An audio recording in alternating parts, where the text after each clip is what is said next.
Assalamualaikum tuan-tuan, datuk-datuk, datin-datin. Hari ni Harid ada sebuah Mercedes-Benz C350E yang ini 2.0 sahaja tuan-tuan, okey. Yang ini saya boleh cakap memang sangat cantik. Okey, interior dia color merah. Jom kita tengok sampai habis. Saya pergi go through satu-satu, tapi minta maaf kereta baru saja mendarat. Saya tak sempat nak basuh, nak polish lagi, tapi kita akan basuh dan polish dan tinted lah.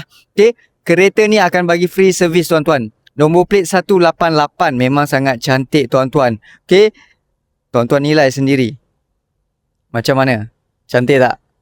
Memang sangat lawa tuan-tuan. Mileage baru 91,000 saja. Jom kita pergi bahagian dalaman.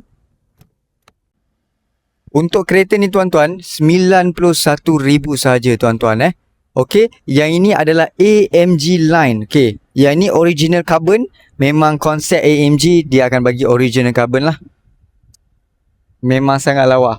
Okey, ada sunroof sekali.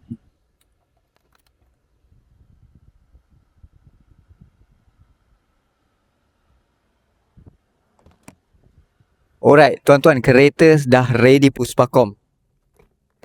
Yang mana datang dari jauh tu, tuan-tuan dah boleh bawa balik terus on the spot. Boleh tukar nama. Rim pun rim AMG. Memang sangat lawa tuan-tuan C350E ni. Okay. Memang sangat lawa. Harga pun dah murah. Untuk kereta ni hari nak menjual dengan harga RM67,800 sahaja. Siap dengan tukar nama. Road tax dengan insurans dia tak mahal tuan-tuan, jangan risau. Kereta ni memang senyap Memang senyap tuan-tuan.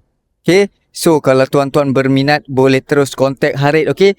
Mana nak jumpa interior dalaman color merah. Yang ini original AMG line. Okey, assalamualaikum.